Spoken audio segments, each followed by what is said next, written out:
Hi friends, ஒன்றா இருக்க கற்றுக்கணும் சீரியலை இன்றைக்கி நாளைக்கான எபிசோடு பார்க்கலாம். புதுசாக பார்க்குறவங்கள அதை சப்ஸ்கிரைப் பண்ணிக்கோங்க, லைக்கு ஹைப்பு கொடுத்து விடுங்க. வாங்க வீடியோக்குள்ளே போகலாம்.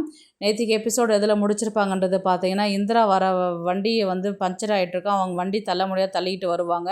அந்த நேரத்தில் வந்து 4 ரவுடி பசங்க வந்து அவங்க சண்டை போட்டு அவங்கள வந்து கிண்டல் பண்ணின்னு அவங்கள வந்து தொந்தரவு பண்ணுவாங்க. அது உடனே வந்து அந்த நேரத்தில் முருகன் வந்து சண்டை போட்டு இந்திராவை காப்பாற்றி கூட்டிகிட்டு போவாங்க. எப்போ பார்த்தாலும் தொணன்னு பேசிக்கிட்டே வருவீங்களே, ஏன் எதுவுமே பேசாத அமைதியாக வரீங்க அப்படின்னு சொல்லிட்டு கேட்கும்பொழுது, ஏங்க ரொம்ப பசிக்குதுங்க, இப்போ போய் நான் ஹாஸ்டலுக்கு போயிட்டு அதுக்கப்புறம் ஆர்டர் பண்ணி அதுக்கப்புறம் வீட்டுக்கு ஹாஸ்டலுக்கு வர வச்சு சாப்பிட்ணுன்னா ரொம்ப லேட் ஆகிடுச்சுங்க, இப்போவே ரொம்ப லேட் ஆகிடுச்சு அப்படின்னு சொல்லிட்டு சொல்லுவாங்க. இப்போ என்ன உங்களுக்கு பசிக்குது அவ்வளோதானே, வாங்க நான் கூட்டிகிட்டு போகிறேன், கையேந்தி பவன் தான் சாப்பிடுவீங்களா அப்படின்னு சொல்லிட்டு அவர் கேட்பார். ஏங்க கையேந்தி பவனில் தாங்க நான் ஆரம்பத்துலேருந்து இப்போ வரலையும் சாப்பிட்டுன்னு இருக்கிறேன், எனக்கு ஒன்றும் பிரச்சனை இல்லைங்க, நீங்கள் கூட்டிகிட்டு போங்க அப்படின்னு சொல்லிட்டு சொல்லுவாங்க. அந்த இடத்துல போயிட்டு அவங்க கடைக்காரர் தான் இருப்பார். நான் எல்லாமே இப்போ தாம்மா ஊற்றி முடித்தேன், கடையை ஏற கட்ட போகிற நேரத்தில் வந்திருக்கிறீங்க, ஐயோ இவங்களுக்கு ரொம்ப பசிக்குதான், என்ன சாப்பிட்றீங்கன்னா 2 தோசை இருந்தால் போதும் அப்படின்ற மாதிரி இந்திரா சொல்லுவாங்க. அதுக்கு என்னம்மா மாவு இருக்குது, சரி நான் ஏற கட்டின்னு இருக்கிறேன், நீங்கள் கொஞ்சம் ஊற்றிக்கிறீங்களா அப்படின்ற மாதிரி தான் வந்து முருகனை கேட்பாங்க.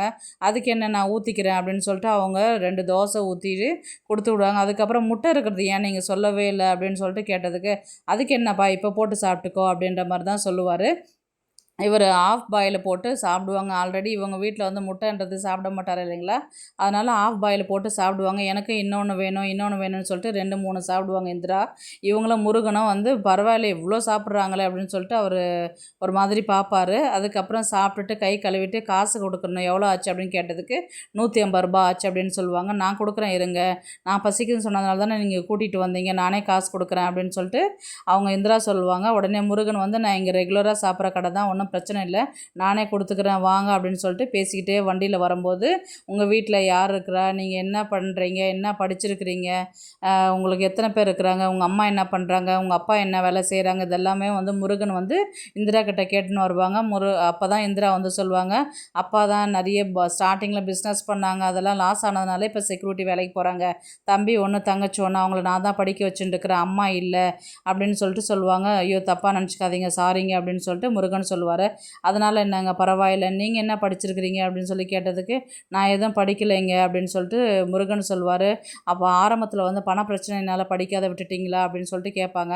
அதெல்லாம் ஒன்றும் இல்லைங்க, ஏதோ படிக்கணும்னு நினச்சி படிக்கல, ஏதோ போச்சு என் காலம் அப்படின்ற மாதிரி தான் சொல்லுவாங்க. நீங்கள் அதெல்லாம் யோசிக்காதீங்க, நீங்கள் அதை பற்றிலாம் நினைக்காதீங்க அப்படின்னு சொல்லிட்டு முருகன் வந்து சொல்லுவார். அதுக்கப்புறம் வார்டன் வந்து கால் பண்ணுவாங்க இந்திராவுக்கு, என்னம்மா என்ன ஆச்சு, ஏன் இவ்வளோ லேட் ஆகுது, ஏன் இன்னும் வரல அப்படின்னு கேட்கும்போது, வண்டி பஞ்சர் ஆகிடுச்சு அதனால தான் வந்து வரலைங்க மேடம், இதை வந்துடுறேன் அப்படின்னு சொல்லிட்டு சொல்லுவாங்க. சரிம்மா பார்த்து பத்திரமா வா அப்படின்னு சொல்லிட்டு அவங்க ஃபோனை கட் பண்ணி வச்சுருவாங்க. உடனே இவங்க தான் கிளம்பி போயிட்டு, நடந்திருந்தால் லேட் ஆகிடும், ஆல்ரெடி ரொம்ப லேட் ஆகிடுச்சு, சொல்லுங்கள் நான் ஹாஸ்டலில் கொண்டு விட்டுறேன், நாளைக்கு வண்டி ரெடி ஆனதுக்கப்புறம் நான் உங்களுக்கு கால் பண்ணி சொல்கிறேன் அப்படின்னு சொல்லிட்டு முருகன் வந்து சொல்லுவார். சரிங்க ரொம்ப தேங்க்ஸுங்க அப்படின்னு சொல்லிட்டு கொண்டு போயிட்டு இவங்களை ஹாஸ்டலில் விட்டுட்டு அங்கேருந்து அவங்க கிளம்பி போவாங்க. அடுத்தது வீட்டில் தான் வந்து, ஏன்டா முருகா சாப்பிடாத உட்காந்துருக்குற, ஏன் வெயிட் பண்ணிட்டுருக்கிற, வா வந்து சாப்பிட்லாம் வா அப்படின்னு சொல்லிட்டு லக்ஷ்மி கூப்பிடுவாங்க. உடனே வந்து முருகன் வந்து, இல்லைம்மா எனக்கு பசிக்கல அப்படின்னு. அது என்ன பசிக்கல, நான் சாப்பிட்ற நேரத்தில் வயிறு காய போடக்கூடாது, வந்து உட்காந்து சாப்பிட்றேன் அப்படின்னு சொல்லிட்டு கந்தசாமி சொல்லுவாங்க. உடனே குமரன் தான் வந்து சரஸ்வதியை சாப்பிட்றதுக்கு வந்து கூப்பிடுவார். வா சரஸ் சாப்பிட போகலாம், எல்லோரும் உட்காண்ட்ருப்பாங்கல்ல, வா போகலாம் அப்படின்னு சொல்லிட்டு சொல்லுவாங்க. நான் வரமாட்டேன், உங்களுக்கு தெரியாத நான் என்ன ரீசனுக்காக சாப்பிடாத இருக்கிறேன் அப்படின்னு. தெரியும், நீ சாப்பிட்டா சாப்பிட சாப்பிடா கட்டிப்போ, நான் என்ன பண்ணுறது, அப்பாவை மீறி என்னால் ஒரு வேலையும் செய்ய முடியாது, ஸ்கூலில் அவர் எந்த ஸ்கூலில் சேர்த்து விட்டுக்கிறாரோ அந்த ஸ்கூலுக்கு தான் பசங்களை அனுப்ப முடியும், நீ வந்தாவா வர கட்டிப்போன்னு சொல்லிட்டு இவர் சாப்பிட்றதுக்கு அங்கே போயிடுவார். ஏன் சரஸ்வதி வரலையான்னு சொல்லிட்டு லக்ஷ்மி கேட்பாங்க. இல்லை அவங்களுக்கு கால் வலிக்குதான், சாமான் கழுவுனது இடுப்பெல்லாம் வலிக்குது, அதனால் வரல, அங்கே உட்காந்துருக்குறாங்க அப்படின்னு சொல்லிட்டு சொல்லுவாங்க. உடனே இவங்க எல்லாருமே கிளம்பி அங்கே வந்துடுவாங்க. என்ன சத்தான்னு சொல்லிட்டு பார்த்தா, உனக்கு தான் இடுப்பு வலிக்குது கால் வலிக்குது இல்லையா, நீ மட்டும் தனியாக உட்காந்துருப்பியா, அதனால தான் நாங்கள் இங்கே வந்துட்டோம் அப்படின்னு சொல்லிட்டு எல்லோரும் உட்காந்து சாப்பிடுவாங்க. சாப்பாடு கொடுத்து விடுவாங்க, போட்டு சாப்பிட மாட்டாங்க, எனக்கு வேணாம் அப்படின்ற மாதிரி தான் சொல்லுவாங்க. ஏன்டி வேணான்னு சொல்கிற, சாப்பிடு, உனக்கு பிடிச்ச பொரியல் தானே வச்சுருக்கிறேன் அப்படின்னு சொல்லிட்டு லக்ஷ்மி சொல்லுவாங்க. உடனே எனக்கு தேவையில்லை அப்படின்னு சொல்லிட்டு சொல்லும் போது அப்படியே அமைதியாக இருப்பாங்க. எதுக்கு இப்போ சாப்பாட்டு மேலே கோவத்தை காட்டுற, இப்போ என்ன உன் பிரச்சனை உனக்கு அப்படின்ற மாதிரி தான் வந்து சொல்லுவாங்க.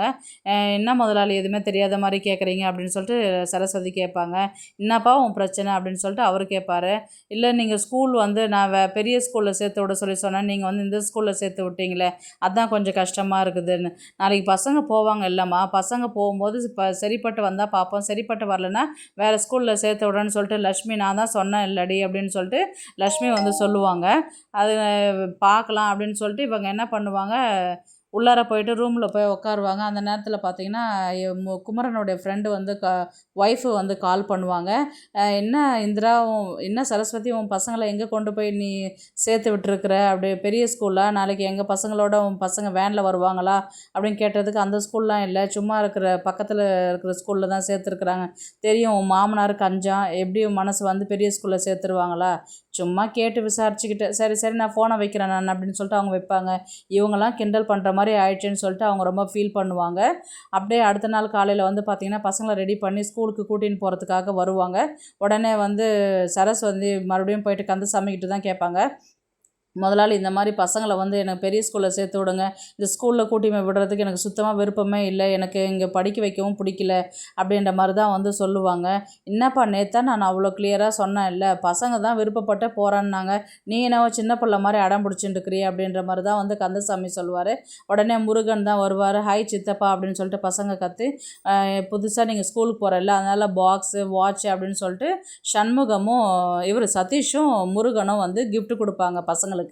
அதெல்லாம் வாங்கி பேக்கில் வச்சுன்னு சரி நாங்கள் இப்போ ஸ்கூலுக்கு போயிட்டு வரோம் அப்படின்னு சொல்லும்போது உடனே சரஸ்வதி வந்து இருங்கடா போகலாம் அப்படின்னு சொல்லிட்டு ஒரு கிளியராக வந்து கேட்கறதுக்காக மறுபடியும் சரஸ்வதி வந்து கந்தசாமிகிட்ட தான் கேட்பாங்க, முதலாளி சொல்லுங்கள் முதலாளின்னு. என்னம்மா திரும்ப திரும்ப என்னப்பா இப்படி சொல்லின்னு இருக்கிற, ஸ்கூலுக்கு போய் படிக்கணும்னா இந்த ஸ்கூலில் போய் படித்தா படிக்கட்டும், அப்படி இல்லைன்னா ஸ்கூலுக்கே போக தேவையில்லை அப்படின்ற மாதிரி தான் வந்து சொல்லுவார் அவர். என்ன நீங்கள் இப்படி பேசுகிறீங்க முதலாளி அப்படின்னு சொல்லிட்டு சொல்லுவாங்க. உடனே லக்ஷ்மி கேட்பாங்க, ஏங்க பசங்களை வந்து அவள் பெரிய ஸ்கூலில் ஆசைப்பட்டு படிக்க வைக்கணும்னு கேட்குறா, சின்ன பிள்ளைங்க தானே, எவ்வளோ ஃபீஸ் செலவாயிட போகுது, நீங்கள் ஏன் அதுங்களை சேர்த்து விடக்கூடாது, அவள் தான் அடம் பிடிக்கிறா இல்லை, அதை சேர்த்து விட வேண்டியது தானே அப்படின்னு சொல்லிட்டு சொன்னதுக்கு கந்தசாமி தான் சொல்லுவார், நம்ம பசங்களாம் படிக்கல, இன்றைக்கி காலேஜுக்கு போகிற அளவுக்கு படித்து முடிக்கலையா, அப்போ ஸ்கூலுன்னா எல்லா இடத்துலையும் ஒரே மாதிரி தானே சொல்லித்தர போகிறாங்க, இங்கே வேறு அங்கே வேறையா சொல்லித்தர போகிறாங்க, எல்லாம் ஒரே எழுத்து தானே சொல்லித்தர போகிறாங்க, இதில் எங்கே படித்தா என்ன, பசங்க படிக்கணும்னு நினச்சா எங்கே இருந்தாலும் படிச்சுட்டு போகலாம், நீ எதுக்கு அவளுக்கு நீ தூது விடுற மாதிரி பேசின்னு இருக்கிற, பசங்கிட்டையும் அவகிட்டையும் நீ தான் வீட்டு குடும்பத்தை பற்றி எடுத்து சொல்லணும், நீயே வந்து அடம் முடிச்சா எப்படி லக்ஷ்மி அப்படின்ற மாதிரி தான் வந்து சொல்லிட்டு கோச்சிட்டு அங்கே கிளம்புவார். இவங்க சரஸ்வதி வந்து முதலாளி என்ன எதுவுமே பதில் சொல்லாத போகிறீங்களே அப்படின்ற மாதிரி சொன்னதுக்கு, நான் பசங்களை வேலைக்கு வச்சாலும் வைப்பேனே தவிர்த்து ஸ்கூலுக்கு பெரிய ஸ்கூல் சேர்த்து விட மாட்டேன், இந்த ஸ்கூலில் சேர்த்து விட்டால் சேர்த்துக்கோ, இல்லைன்னா பசங்களை வீட்டிலே விட்டுட்டு போ அப்படின்ற மாதிரி அவர் கோவத்தில் சொல்லிட்டு போயிடுவார். லக்ஷ்மியை பார்த்து என்னங்க அத்தை இவங்க இப்படி சொல்லிட்டு போகிறாங்களே அப்படின்ற மாதிரி தான் வந்து சரஸ்வதி கேட்பாங்க. இருடி ஒரு நிமிஷம் இரு நான் போய் பேசிட்டு வரேன்னு சொல்லிட்டு இவங்க கந்தசாமி கிட்ட போய் மறுபடியும் பேசுறதுக்கு போவாங்க. சின்ன பிள்ளைங்க தானே, அவள் நம்மக்கிட்ட ஆசைப்பட்டு எதுவுமே கேட்டது கிடையாது, இந்த விஷயம் தானே கேட்குறா, இப்போ ஸ்கூல் தானே எவ்வளோ செலவாயிட போகுது, ஃபீஸ் அதிகமாக வரும்போது நம்ம வேறு ஸ்கூலில் மாற்றிக்கலாம், அப்போ அவளுக்கு நிலைமை எடுத்து சொல்லலாம் இல்லையா அப்படின்ற மாதிரி தான் வந்து லக்ஷ்மி வந்து கந்தசாமிக்கிட்ட வந்து பேசுவாங்க. அதுக்கு கந்தசாமி சம்மதம் சொல்லிடுவாங்க. அதுக்கு இவங்க வந்து வேறு ஸ்கூலில் கொண்டு போய் சேர்க்குறதுக்கு போகிற மாதிரி தான் வந்து கதையை முடிப்பாங்க. பார்க்கலாம் பெரிய ஸ்கூலில் சேர்க்குறதுக்கு கந்தசாமி அலோவ் பண்ணுறாரா இல்லையான்றது. இந்த கதை உங்களுக்கு பிடிச்சிருந்தா ப்ளீஸ் லைக் பண்ணுங்கள், ஷேர் பண்ணுங்கள், சப்ஸ்கிரைப் பண்ணுங்கள். தேங்க்ஸ் ஃபார் வாட்சிங். இந்த வீடியோ உங்களுக்கு பிடிச்சிருந்தா ஒரு லைக் போடுங்க, நம்ம சேனலை சப்ஸ்கிரைப் பண்ணுங்க.